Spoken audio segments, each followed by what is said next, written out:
nós vamos então preparar o nosso coração, o nosso espírito para a chegada da Páscoa. Porque a Páscoa ela é extremamente importante. Ela devia ser mais celebrada, devia ser dado mais atenção a ela do que ao Natal. Porque a gente celebra o nascimento de Jesus no Natal, que é muito importante. Mas na Páscoa nós celebramos a grande vitória dele sobre a morte, sobre o pecado, sobre a cruz. E muitas vezes para nós a Páscoa é o tempo da doçura do chocolate, do coelho. Só que a Bíblia não fala de coelho da Páscoa, fala do cordeiro pascal. E a Bíblia não fala de doçura na Páscoa, a Bíblia fala de amargura. Quando a Páscoa foi instituída por Deus, um dos itens da refeição que você tomava eram ervas amargas, para lembrar o tempo da escravidão do povo de Israel no Egito. Então eu gostaria de começar nossa reflexão de hoje dizendo que a Bíblia não é um conjunto de histórias individuais que nos ensinam a viver, como você deve viver para encontrar Deus. A Bíblia é uma história só, uma história somente, sobre como Deus veio à Terra para encontrar você. A Bíblia não é sobre mim, a Bíblia é sobre Jesus. Ele é a razão de ser de tudo que existe. Por isso, nós precisamos compreender quais são as implicações da Páscoa. Você tem aí no boletim uma proposta para você fazer uma jornada espiritual aguardando a Páscoa, para ler o texto de Isaías 53, texto que nós vamos meditar nessa manhã. Depois você leia o boletim com calma. E hoje nós vamos então começar essa série preparatória para nós aguardarmos com alegria, com esperança, o domingo da Páscoa para celebrarmos a ressurreição de Jesus. Mas o que é que aconteceu antes da Páscoa? Por que é que ele precisou vir? Por que é que ele é chamado Cordeiro Pascal? Por que é que ele é chamado o Cordeiro de Deus que tira o pecado do mundo? De onde veio essa história de cordeiro? Quer dizer que a Páscoa, então, não é do coelho, é do cordeiro? É exatamente. Se você quer saber, sabe de onde vem um coelho? Você vai achar que é piada minha. Vem da Babilônia, para você ter uma ideia, esse ensino de relacionar coelho com fertilidade. Tá? Mas a Páscoa, a primeira Páscoa, ela foi instituída no capítulo 12 do Êxodo. E você tem a história da libertação do povo judeu do Egito. Deus usa Moisés para trazer essa libertação. Acontecem aquelas 10 pragas sobre Faraó, sobre o Egito, sobre o povo de Faraó, para trazer uma libertação com braço forte, como diz a Bíblia, para que isso nunca mais fosse esquecido. A última dessas pragas é a chamada morte dos primogênitos. E Deus disse, à noite, eu vou passar em cada casa do Egito. E vou entrar nessa casa e vou matar o primogênito de cada família. Quantos primogênitos nós temos aqui? Deixa eu ver, levanta a mãozinha, eu sou primogênito. Né? Estávamos todos lascados, sim ou não? Depende.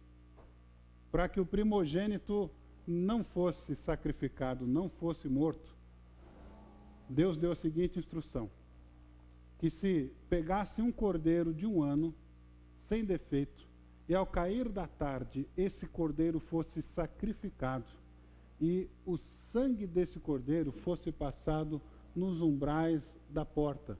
Quando o Senhor passar pela terra para matar os egípcios, verá o sangue na viga superior e nas laterais da porta e passará sobre aquela porta. Esse passará sobre, literalmente, é Pessá, é Páscoa. Daí vem o sentido da palavra Páscoa, que é passar por cima, saltar por cima. Então, vai acontecer a Páscoa naquela casa. O anjo da morte vai passar por cima e sobre aquela porta e não permitirá que o destruidor entre na casa de vocês para matá-los. Ou seja, o sangue daquele cordeiro livrou aquela família da morte. E naquela noite, foi uma noite onde em cada casa do Egito houve choro. Desde a casa de Faraó, desde o palácio real, até a casa da pessoa mais humilde daquela cidade, daquele país, foi uma choradeira só. Tudo isso aponta para o que Deus iria fazer milênios depois. Nós vamos abrir então em Isaías 52 e 53. Por favor, acompanhem comigo a leitura de uma das passagens mais importantes da Bíblia. Nós vamos ler de 52, 13 até 53, 12. Então fica fácil da gente guardar. 52, 13 a 53, 12. E se você ler esse texto de coração aberto, você lê esse texto com serenidade, ouvindo o que diz a Escritura, é muito difícil você não se sensibilizar. Então nós vamos tentar fazer uma leitura calma, para que as palavras ecoem, para que a gente possa beber, absorver cada palavra desse texto. Vejam, o meu servo agirá com sabedoria, será engrandecido, elevado e muitíssimo exaltado. Assim como houve muitos que ficaram pasmados diante dele. Sua aparência estava tão desfigurada que ele se tornou irreconhecível como homem. Não parecia um ser humano. De igual modo, ele aspergirá muitas nações e reis calarão a boca por causa dele. Pois aquilo que não lhes foi dito, verão, e o que não ouviram, compreenderão. Quem creu em nossa mensagem? E a quem foi revelado o braço do Senhor? Ele cresceu diante dele como um broto tenro, e como uma raiz saída de uma terra seca. Ele não tinha qualquer beleza ou majestade que nos atraísse. Nada havia em sua aparência para que o desejássemos. Foi desprezado e rejeitado pelos homens. Um homem de dores e experimentado no sofrimento. Como alguém de quem os homens escondem o rosto, foi desprezado. E nós não o tínhamos em estima. Certamente ele tomou sobre si as nossas enfermidades e sobre si levou as nossas doenças. Contudo, nós o consideramos castigado por Deus atingido e afligido. Mas ele foi transpassado por causa das nossas transgressões. Foi esmagado por causa de nossas iniquidades. O castigo que nos trouxe paz estava sobre ele, e pelas suas feridas fomos curados. Todos nós, tal qual ovelhas, nos desviamos. Cada um de nós se voltou para o seu próprio caminho, e o Senhor fez cair sobre ele a iniquidade de todos nós. Ele foi oprimido e afligido, e contudo não abriu a sua boca. Como um cordeiro foi levado para o matadouro, e como uma ovelha que diante dos seus tosqueadores fica calada, ele não abriu a sua boca. com julgamento opressivo ele foi levado. E quem pode falar dos seus descendentes? Pois ele foi eliminado da terra dos viventes. Por causa da transgressão do meu povo, ele foi golpeado. Foi-lhe dado um túmulo com os ímpios e com os ricos em sua morte, embora não tivesse cometido nenhuma violência, nem houvesse nenhuma mentira em sua boca. Contudo, foi da vontade do Senhor esmagá-lo e fazê-lo sofrer. E embora o Senhor tenha feito da vida dele uma oferta pela culpa, ele verá sua prole e prolongará seus dias, e a vontade do Senhor prosperará em sua mão. Depois do sofrimento de sua alma, ele verá a luz e ficará satisfeito. Pelo seu conhecimento, meu servo justo justificará a muitos e levará a iniquidade deles. Por isso, eu lhe darei uma porção entre os grandes, e ele dividirá os despojos com os fortes, porquanto ele derramou sua vida até a morte, e foi contado entre os transgressores, pois ele levou o pecado de muitos, e pelos transgressores intercedeu. O texto é absolutamente pungente, tocante. Narra detalhes de uma morte violenta, de um sofrimento agonizante. Sobre quem o texto fala? Essa pergunta é fundamental para nós compreendermos essa passagem. Isaías, fim de 52 e 53, será que fala sobre a nação de Israel? Será que fala sobre o próprio profeta Isaías? Será que está falando de um outro? De quem o texto fala? Se for de Israel, aí nós temos um problema. Porque em 4 ocasiões bem distintas, Isaías profetiza acerca do servo sofredor. E lendo o seu livro, a sua profecia, nós entendemos que esse servo sofredor deve morrer pela nação, para que a nação seja salva, seja liberta, seja perdoada, seja novamente reaproximada de Deus. Então, como o povo de Israel pode morrer pelo povo de Israel? Fica um pouco sem sentido isso. Será que o profeta então está falando do que vai acontecer com ele mesmo? Ou será que ele está se referindo a uma outra pessoa? Com certeza nós não somos os primeiros a fazer essa pergunta. Quando nós olhamos, por exemplo, para o capítulo 8 do livro de Atos dos Apóstolos, nós encontramos uma passagem extremamente interessante, onde um eunuco prosélito, alguém convertido ao judaísmo, ele veio de muito longe para adorar em Jerusalém, e ele está voltando para sua terra, na sua carruagem, e provavelmente ele é uma pessoa de posses, ele faz parte da corte real da Etiópia,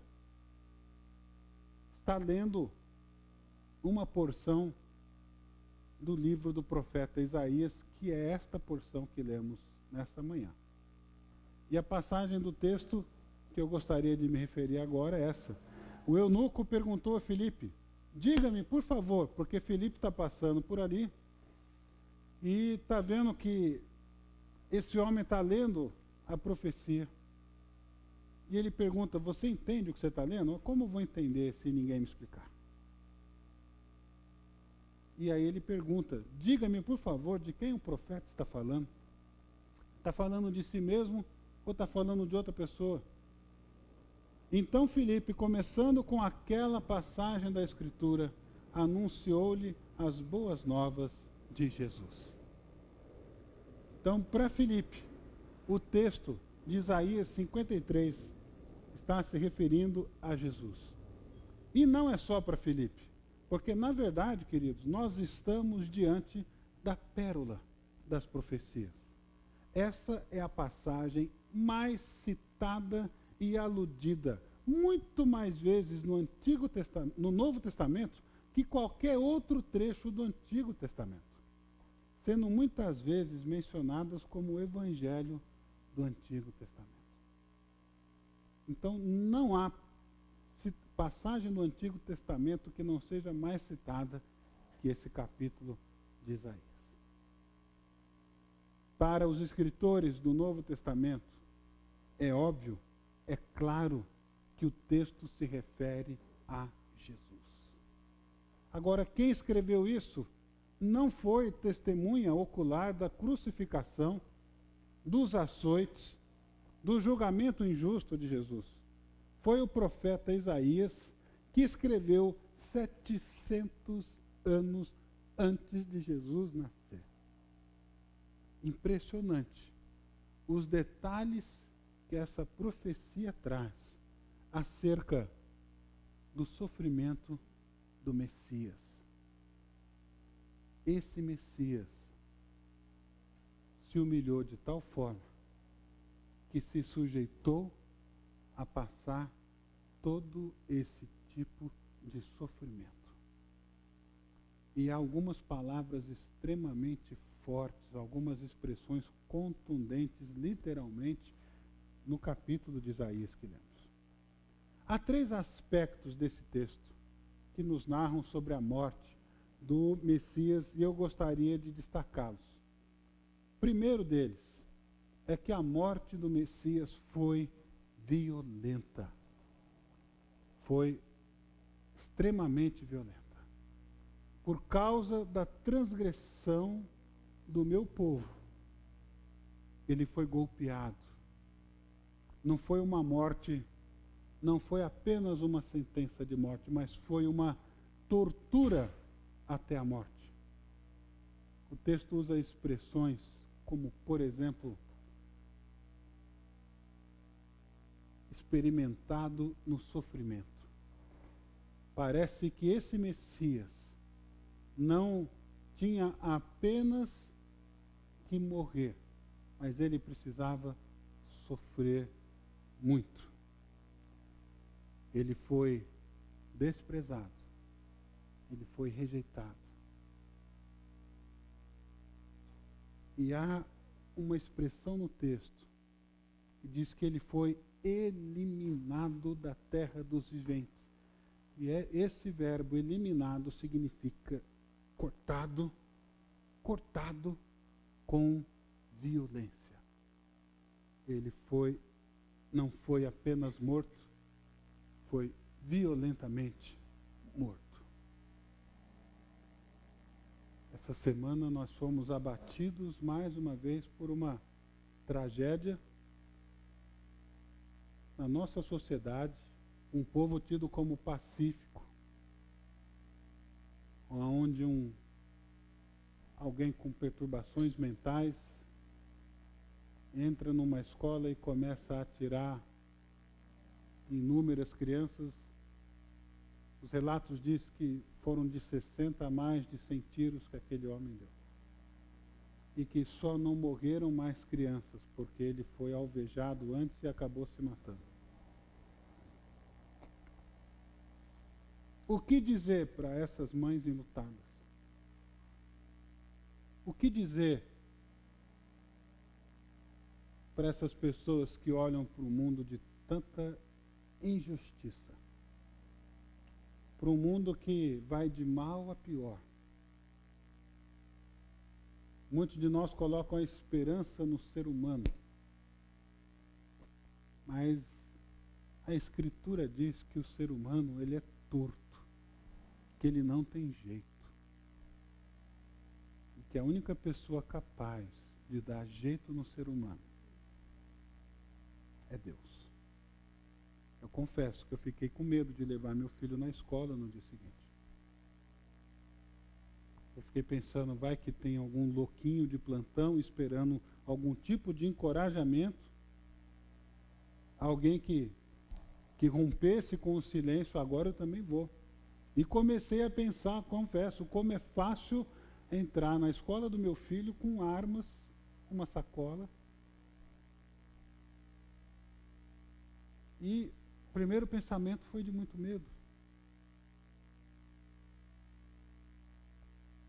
E pensei no que é que nós cristãos teríamos para dizer para esses pais, essas mães enlutados, que enterraram seus filhos essa semana. Nós não podemos compreender a dor deles, a não ser que um de nós tenha passado por sofrimento semelhante. Deus conhece a dor de perder um filho inocente de forma covarde e violenta. Deus sabe a dor que esses pais e mães estão passando agora. Porque o filho dele foi morto da forma mais violenta que existia naquele tempo. A pior sentença de morte reservada para os piores criminosos. Não apenas os açoites ou a coroa de espinhos, nem apenas carregar a cruz, mas agonizar pendurado nela durante 6 horas, até que o seu corpo, absolutamente esgotado, fosse incapaz de continuar respirando. Porque alguém crucificado perde a sustentação e depende de se apoiar nos pés para fazer esse simples movimento de respirar. Cada vez que Jesus respirou naquela cruz, seu corpo doía ao extremo. Não foi apenas uma morte. Jesus não levou um tiro na cabeça. Jesus foi cruelmente torturado.